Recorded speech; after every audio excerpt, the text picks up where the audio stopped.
Salut à tous, très heureux de vous retrouver pour un nouveau magazine sur la chaîne L-Prod. Alors c'est plus le Mac d'en haut, hein, c'est terminé, mais en revanche toujours des petites vidéos comme ça pour vous faire vivre tout ce qui se passe, vu d'en haut, sur notre belle planète.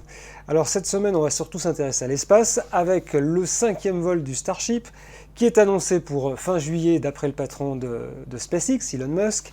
Donc l'occasion d'aller faire un petit tour à Boca Chica sur la base de lancement pour savoir si les travaux avancent. Et c'est vrai qu'il y a beaucoup de choses qui se mettent en place. C'est ce qu'on va regarder tout de suite.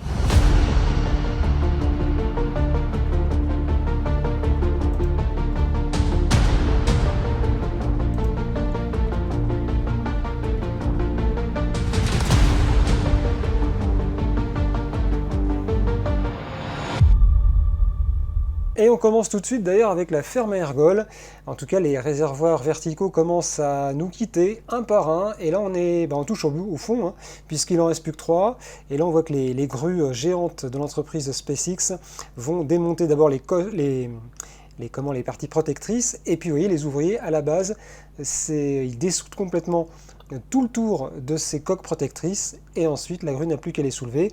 Et le réservoir intérieur qui contient les ergols est découpé de la même façon, tout autour à sa base, et ensuite la grue les soulève. Il en reste 3. Je pense que pour le 5e tir, on devrait arriver normalement à ne plus en avoir aucun. Et bien justement, voici les nouveaux qui remplacent. Ça, ce sont les nouveaux réservoirs horizontaux. On voit très bien où il va se placer celui-là. Voilà, vous l'avez peut-être vu.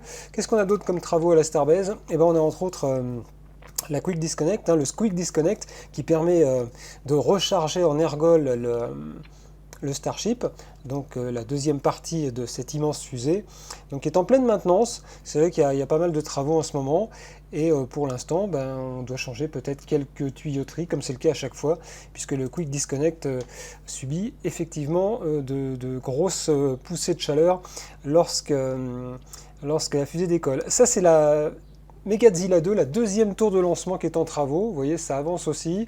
C'est plutôt bien parti. Hein. On est sur des fondations maintenant. On voit qu'à sa base, elle va être bien protégée. Il y a pas mal de choses qui se mettent en place. Des éléments pour peut-être arriver à faire des choses différentes de Megazilla 1.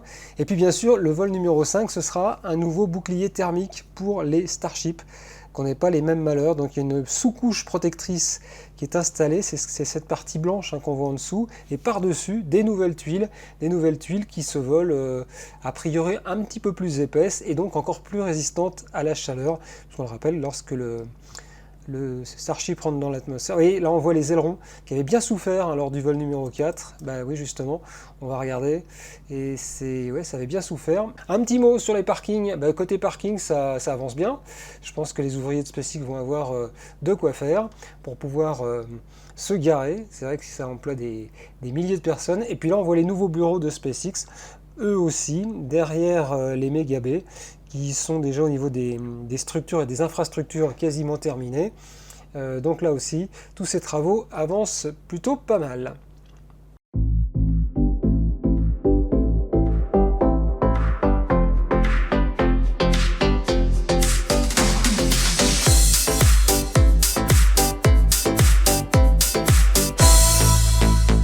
Voilà, je vous l'avais dit, c'est un petit tour d'horizon de la Starbase.